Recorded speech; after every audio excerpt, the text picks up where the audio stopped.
Welcome back to the Photography Clips podcast. Are you truly photographing the things you love, or are you unknowingly letting trends guide you? Here are some thoughts to help you find out.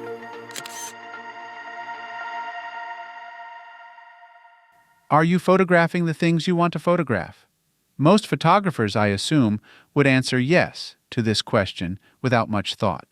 Of course, we're photographing the things we want to photograph. What else could we possibly be doing? After all, photography is one of those things that we all enjoy doing, so on the surface, the idea that we are not pursuing the things that most interest us seems a little illogical. But I tend to question this a little bit, and the main reason for that is all the outside influences upon our work. These influences tend to steer us in different directions, whether we are aware that this is happening or not. Actually, I've seen many cases of photographers who stray from their passions, sometimes without even realizing that's what they have done. It's not that they're not enjoying these things, but because they've been influenced away from what really inspires them, maybe they're not enjoying it much as they could. It's something that I've even seen in myself to some degree. For instance, some of us chase trends. We may not even be aware that we're doing it, but over time, and with enough exposure to popular photography, we find ourselves photographing the same subjects or the same themes that other photographers are currently photographing. Often, this is one of those unnoticed little things that we simply don't realize we're doing. We see images that we like, and we try to emulate them so we can add similar pieces to our own collections of images. This is true of photographic styles and techniques too. For a long time, photographs with various filters to make them look old-fashioned were all the rage. And there have been many other techniques and styles that have waxed and waned in popularity over the years.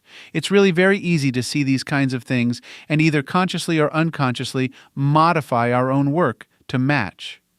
None of this is to say that there is anything wrong with emulation. In fact, emulating techniques that we see is one of the key ways that we can add new skills to our repertoire. But at what point does this go past learning a new skill and into something that maybe isn't original or something that you didn't fully enjoy producing? It's sneaky, in a way, but in following current trends, we can find ourselves steering away from the types of photography that we truly love. Another thing that I've seen is a kind of photographic peer pressure. Sometimes when we're talking to our friends and colleagues, certain genres are brought up. One photographer may take a denigrating view. For instance, things like flower photography or landscape photography are often considered trite and overdone. And in these discussions among photographers, there are usually at least a few who will agree with this sentiment. Here again, the same thing is true for techniques. Selective color is one that people often consider overdone because it has been a big trend for a long time. Now, in photographic circles, when one brings up the idea of using selective color, sometimes that idea is met with scorn.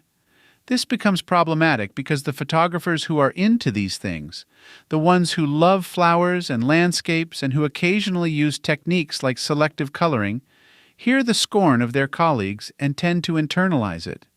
It's kind of like that old grade school mentality where, when something just isn't cool anymore, people find themselves turning away from it because that's what everyone else is doing. Perhaps flowers were once a favorite subject of yours, but more and more, you find yourself taking fewer photographs of them simply because you know that some photography friends and colleagues are tired of looking at flowers. In a roundabout way, these types of discussions can actually dissuade photographers from taking photographs that they truly want to be creating. If you've found yourself doing these things, following trends or acquiescing to the pressure of photographic peers, then it might be time to revisit the question, are you photographing the things you want to photograph? If the answer is no, or if you find yourself thinking about it, then perhaps it is time to take stock and figure out what it is you really want to do with your photography. After all, art is personal in so many respects, so why not create images of the things that are most meaningful to you? Life is too short to be spending time creating images of things that other people want you to photograph. Instead, find those things you really enjoy, whatever the opinions of others or the current trends are, and create images that you love. Another thing to think about is your passions. Outside of photography, what other things give you joy? When a person is passionate about a subject, That is when photography is at its finest. If you're out taking photographs of things that don't interest you, subjects that don't get you excited or fired up, I have to ask why. Why not instead take photographs of the parts of life that do interest you? I think this is an important consideration because when you're interested in a subject, you'll likely have more knowledge about it. We tend to learn everything we can about the things we enjoy and come to know them intimately. With this knowledge, you're in a unique position to photograph the things that give you joy in a way that no one else can. There is much more potential for inspiration.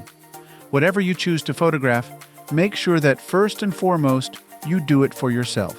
Take pictures of the things that give you joy and let the opinions of others be secondary. Joy, inspiration, and beauty, those are the things that art is all about.